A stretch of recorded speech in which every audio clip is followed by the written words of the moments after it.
Bonjour, vous écoutez l'épisode 111 de Change ma vie, le podcast qui vous donne des outils pour votre esprit. Je suis Clotilde Dussoulier, auteure, coach de vie certifiée et exploratrice de ma vie intérieure, et je partage ici les découvertes qui ont changé ma vie.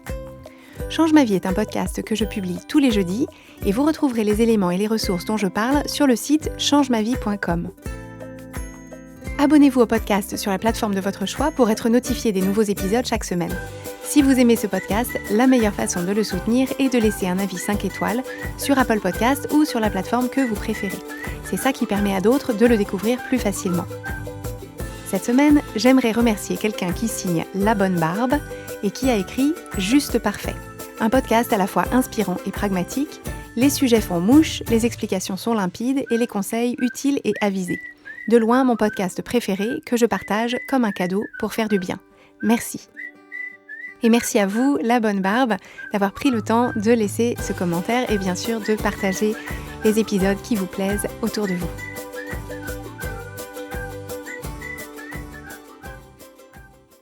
Cette semaine, j'aimerais vous présenter un outil qui me vient du travail de Esther et Jerry Hicks, qui sont un couple d'Américains. Alors lui est décédé depuis quelques années, mais Esther Hicks continue à travailler. C'est un couple d'Américains dont je vous ai parlé dans la mini-série d'épisodes que je vous ai diffusée il y a un petit moment de cela. Ce sont les épisodes 26 à 30 que j'ai réalisés autour de la loi de l'attraction, qui démarre avec le podcast, l'épisode qui s'appelle « La loi de l'attraction à ma sauce ». Donc c'est une mini-série d'épisodes dans laquelle je vous ai présenté les concepts de la loi de l'attraction en essayant de démystifier les choses et en essayant de vous présenter de vous présenter les choses d'une manière qui, si vous êtes plutôt pragmatique, peut résonner pour vous. Je vous recommande d'écouter ou de réécouter cette mini-série d'épisodes, donc 26 à 30, et en particulier le premier épisode qui s'appelle « La loi de l'attraction à ma sauce », dans lequel je vous présentais le travail d'Esther et de Jerry Hicks. Donc Esther Hicks, c'est une femme américaine qui, depuis des années et des années, fait transiter à travers elle, donc en anglais, le verbe c'est channeling. En fait, elle reçoit les enseignements d'une entité qui s'appelle Abraham. Et donc, en fait, c'est une sorte d'entité supérieure qui diffuse à travers elle des enseignements. Et donc, qu'on y croit ou qu'on n'y croit pas, il y a pas mal de personnes dans le monde qui font ça, qui font du channeling. C'est quelque chose qui est en réalité de plus en plus commun. On en parle de plus en plus. Et donc, si vous commencez à y prêter attention, il y a des chances pour que vous en ayez connaissance si vous vous intéressez un peu à ces sujets-là. Moi, ça me passionne comme concept. Mais en tout cas, que vous y croyiez ou pas, je vous recommande de regarder sur YouTube des vidéos d'Esther Hicks qui channel, donc qui reçoit des enseignements d'Abraham, qui répond à des questions de personnes dans le public, qui lui posent des questions sur des situations de vie. Et je vous invite simplement à suspendre votre jugement ou votre incrédulité pour vous demander, est-ce que ce qui est dit à ce moment-là, est-ce que vous trouvez que c'est utile, est-ce que vous trouvez que c'est éclairant, est-ce que vous trouvez que c'est sage, ou est-ce que vous trouvez que c'est n'importe quoi? Et donc, selon ce que vous déciderez, vous prendrez, vous laisserez, vous mettez les anchois que vous voulez sur la pizza, vous retirez les anchois, etc. Donc ça, c'est en référence à un épisode que j'avais fait qui s'appelle « La pizza ». En suspendant votre incrédulité ou votre esprit cartésien, demandez-vous simplement d'où que viennent ces enseignements, d'où que viennent ces éclairages. Est-ce que ça vous paraît, est-ce que ça a un sens pour vous? Est-ce que ça vous est utile ou pas? Donc, il n'y a évidemment aucune obligation, mais faites le choix avec ouverture d'esprit pour pas passer à côté de quelque chose qui peut-être vous serait très utile. Toujours est-il que Esther et Jerry Hicks ont publié un certain nombre de livres dans lesquels ils livrent les enseignements qu'Esther reçoit de cette entité qui s'appelle Abraham. Et notamment, il y a un livre qui s'appelle « L'incroyable pouvoir des émotions », dans lequel ils proposent un outil qu'ils appellent l'échelle des émotions. Alors, cette échelle des émotions, c'est un classement des émotions humaines en fonction du niveau de vibration de ces émotions humaines. Alors, de quoi on parle?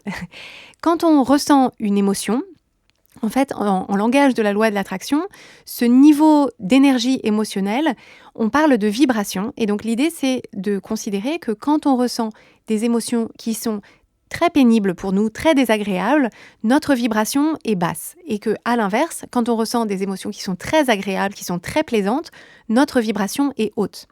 Et là où c'est important dans l'esprit de la loi de l'attraction, c'est que la loi de l'attraction dit qu'on attire ce qu'on émet. Et donc, que si ma vibration est haute, c'est-à-dire si je me sens très bien, si je ressens des émotions qui sont très agréables, parce que je choisis de porter mon attention sur ce qui me plaît, sur ce que je trouve formidable, que je choisis de créer pour moi-même ces émotions qui sont agréables et positives, alors l'univers, le monde, les gens vont me rencontrer à ce niveau de vibration qui est élevé.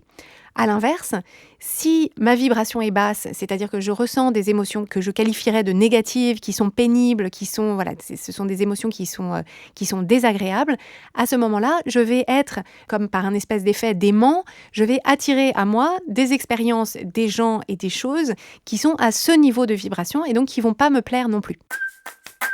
Alors bien sûr, on aspire tous à vivre autant que possible tout en haut de l'échelle des émotions. On aspire tous à ressentir les émotions qui sont les plus agréables, les plus plaisantes, les plus intenses possibles. Comme on l'a vu la semaine dernière, dans l'épisode qui s'appelle le 50-50 de la vie, le principe de l'expérience humaine, c'est que notre expérience humaine est faite de contrastes. Donc on aura toujours dans notre expérience des émotions qui sont moins agréables, voire même franchement pénibles ou désagréables. Et le bénéfice de cet outil qui s'appelle l'échelle des émotions, c'est que ça va nous permettre de cheminer des émotions qui sont moins agréables, voire même franchement pénibles, et de cheminer graduellement vers des émotions qui sont plus agréables. L'outil de l'échelle des émotions permet de savoir où est-ce qu'on en est dans cette échelle pour pouvoir démarrer là où on en est. Alors, je vous mettrai dans les notes de l'épisode ma traduction de l'échelle des émotions qui est proposée par Esther et Jerry Hicks, mais je vais vous en faire un tour d'horizon rapide. Donc, tout en bas de l'échelle des émotions, il y a la peur, le chagrin, la dépression, le désespoir, l'impuissance. Juste au-dessus, l'insécurité, la culpabilité, le sentiment de ne rien valoir. Juste au-dessus, la jalousie. Juste au-dessus, la haine, la rage. Juste au-dessus, la vengeance. Ensuite, la colère, ensuite le découragement, plus haut l'accusation, plus haut l'inquiétude, plus haut le doute, plus haut la déception, plus haut la surcharge, l'accablement, plus haut la frustration, l'irritation, l'impatience, plus haut le pessimisme, plus haut l'ennui, ensuite le contentement, la satisfaction, puis l'espérance, puis l'optimisme, puis l'anticipation positive, la confiance, puis l'enthousiasme, le bonheur, l'ardeur, puis la passion, et tout en haut, la joie, l'appréciation, la liberté, l'amour, l'indépendance. Donc, ce classement des émotions, vous pouvez évidemment l'aménager en fonction de ce qui vous paraît être des émotions que vous mettez plus ou moins haut dans votre propre échelle des émotions. Si on peut supposer qu'il y a une certaine communauté de ressentis entre les êtres humains, je pense qu'il y a énormément de différences au niveau individuel. Donc, l'idée n'est pas de comparer sa propre expérience à une échelle qui est incluse dans un livre. C'est le principe que je vous propose et donc vous pouvez utiliser la traduction que j'en ai faite comme simplement une trame pour pouvoir voir de quelle façon est-ce que vous pouvez vous l'approprier. Mais pourquoi est-ce que cette idée de l'échelle des émotions est utile?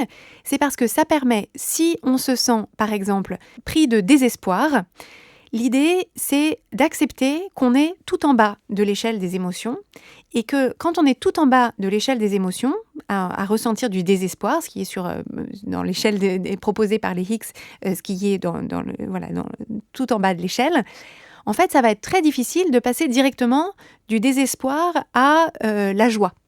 Et donc, l'idée, c'est de préparer son cheminement pour que ce soit réaliste, pour que ce soit accessible, et donc d'accepter que du désespoir à la joie, il va y avoir un peu de boulot au milieu pour graduellement remonter les échelons de l'échelle des émotions. Et ce que ça permet de faire aussi, c'est que dans certains cas, si on part d'une émotion qui nous est vraiment très pénible et qui est plutôt vers le bas de l'échelle, ça permet d'évaluer une progression, d'évaluer une amélioration, d'évaluer une certaine forme de soulagement ou d'amélioration dans notre ressenti d'une situation, sans être encore passé de l'autre côté dans les émotions qui nous sont vraiment franchement agréables. Prenons un exemple, imaginons que vous êtes en couple et que vous apprenez que la personne avec qui vous êtes en couple a eu une liaison avec quelqu'un d'autre, vous a trompé. Peut-être que votre réaction initiale, ça va être des pensées de l'ordre de « ma vie est finie, je ne m'en remettrai jamais, tout est brisé entre nous, on ne va pas s'en remettre ». Donc, si vous pensez ça, vous allez créer pour vous-même une émotion de désespoir. Donc, le désespoir, c'est pas l'émotion la plus agréable à ressentir. D'ailleurs, elle est tout en bas dans l'échelle des émotions. Donc, vous êtes équipé pour la ressentir. Le fait de la ressentir ne veut pas dire qu'il s'est passé quelque chose de terrible. Ça veut simplement dire que vous pensez qu'il s'est passé quelque chose de terrible et qu'il n'y a plus d'espoir. Néanmoins, donc l'idée c'est bien sûr d'accueillir ce désespoir, de se dire voilà, je suis en train de créer du désespoir pour moi-même avec mes pensées. Et si vous avez envie d'avancer par rapport à ce désespoir, de cheminer sur l'échelle des émotions, peut-être que vous allez avoir ensuite des pensées de colère, c'est-à-dire des pensées de l'ordre de « il ou elle a fait quelque chose d'inacceptable, il ou elle a trahi ma confiance, a trahi le contrat qu'on avait, c'est intolérable qu'il ou elle ait fait ça ». Et donc ces pensées-là vont créer de la colère. Alors, si vous n'avez pas connaissance de ce principe de l'échelle des émotions, peut-être que vous allez vous dire, en fait, moi, la colère, ça me plaît pas du tout. C'est pas un ressenti qui m'est agréable. Et donc, je vois bien que je passe du désespoir à de la colère, mais c'est pas tellement mieux. Et donc, ce que permet l'échelle des émotions, c'est de reconnaître que, en fait, si on ne va pas chercher à rester à l'échelon de la colère plus longtemps que vous n'en avez envie. Si vous avez envie de rester en colère, c'est votre droit le plus strict. Mais si vous n'avez pas envie de rester en colère, vous n'êtes pas obligé de rester sur cet échelon. Mais quand vous réfléchissez au désespoir d'une part et à la colère d'autre part, vous voyez qu'il y a une différence quand même significative en termes d'énergie que ça vous donne. Le désespoir, c'est une émotion qui est plutôt désénergisante. Le désespoir dit « il n'y a rien à faire », alors que la colère dit « il s'est passé quelque chose et il faut que tu réagisses ». Et donc au moins, quand on est dans la colère, c'est peut-être pas là qu'on a envie d'y rester, mais au moins on a à nouveau accès à des ressources qui nous permettent d'être actifs ou actives dans la situation telle qu'on la vit. Donc peut-être que vous en êtes à la colère. Si vous n'avez pas envie de rester à la colère, peut-être qu'ensuite, vous allez éprouver une émotion de doute, c'est-à-dire que vous allez vous mettre à vous dire je ne suis pas sûre, je ne sais pas si on va pouvoir s'en remettre de cet épisode. Donc ça va créer du doute pour vous. Et le doute, c'est une amélioration dans l'échelle des émotions par rapport à la colère. Peut-être que, partant du doute, vous allez passer à l'acceptation. C'est-à-dire que vous allez avoir des pensées de l'ordre de « il y a plein de couples dans lesquels ça se produit ». Les êtres humains peuvent être soumis à des tentations ou soumis à des situations dans lesquelles ils ne font pas forcément les bons choix ou les choix auxquels ils s'étaient engagés. Donc de l'ordre de l'acceptation, quelque chose comme ça peut arriver à des gens très bien. On peut faire ça sans être une mauvaise personne. On peut faire ça sans que ça signe la mort du couple ou que ça veuille dire quelque chose de terrible sur moi. Donc une énergie d'acceptation qui est une amélioration par rapport au doute. Peut-être qu'après, vous passerez à la confiance, c'est-à-dire que vous pourrez commencer à vous dire quoi qu'il advienne, je vais m'occuper de moi, c'est-à-dire quoi qu'il advienne, je resterai dans mon équipe et donc vous pourrez vous reposer sur cette confiance-là que vous pouvez vous faire à vous.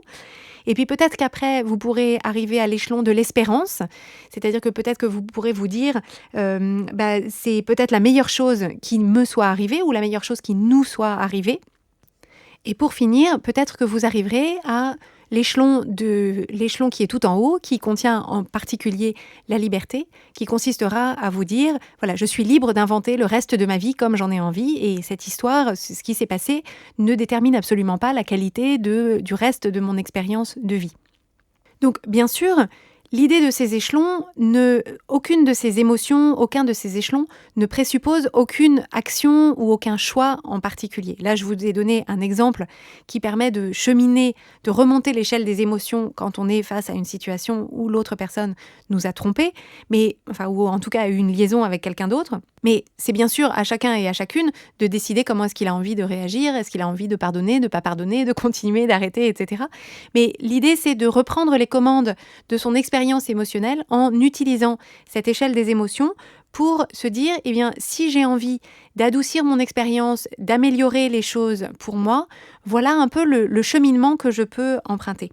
Et bien sûr, toutes ces émotions que vous créez pour vous, en élevant votre vibration, c'est-à-dire en améliorant votre ressenti émotionnel, c'est pour votre bénéfice à vous. Ça ne présuppose absolument pas ni aucune action, ni aucune décision. Et d'ailleurs, vous vous arrêtez à l'échelon de l'échelle qui vous plaît. C'est-à-dire que personne ne vous demande d'aller à la joie, l'amour et la liberté. Si vous avez envie de rester à l'échelon du doute ou à l'échelon de la colère, vous en êtes absolument libre. Donc ce que je vous propose de faire, c'est d'aller consulter sur le site changemavie.com l'échelle des émotions qui est celle qui est dans le livre de Esther et Jerry Hicks, dont je me suis permis de faire une traduction pour vous la proposer. Et je vous propose d'examiner cette échelle et de vous demander pour vous-même, est-ce que c'est le même classement que vous feriez par rapport à votre propre ressenti, à vos propres situations de vie? Et de quelle façon est-ce que dans certaines situations passées, dans lesquelles vous êtes passé par différentes couleurs d'émotions, est-ce que vous arrivez à attribuer ces différentes couleurs d'émotions au fur et à mesure que vous passez d'une situation que vous prenez vraiment de plein fouet à une situation dans laquelle vous avez un peu amélioré votre ressenti, changé de regard sur la situation? Est-ce que vous arrivez à reconnaître ces échelons que vous auriez gravis? Et pour ce qui serait d'une situation de difficulté que vous ressentez en ce moment, intéressez-vous à l'émotion principale que vous ressentez face à cette situation de difficulté. Regardez où est-ce que vous en êtes dans l'échelle des émotions et demandez-vous, à la lumière des échelons qui sont juste au-dessus ou un peu au-dessus, qu'est-ce qu'il faudrait que vous pensiez d'autre? De quelle façon est-ce que vous pourriez travailler à gravir un ou plusieurs de ces échelons?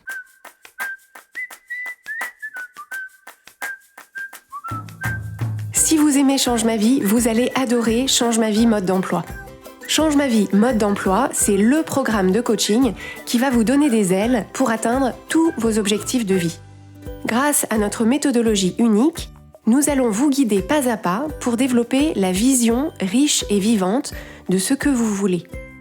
Nous allons vous aider à trouver la clarté sur la façon la plus simple et la plus directe de l'obtenir, et nous allons vous apprendre à soutenir votre élan tout du long en surmontant les obstacles avec confiance pour vous sentir avancer tous les jours vers la vie à laquelle vous aspirez.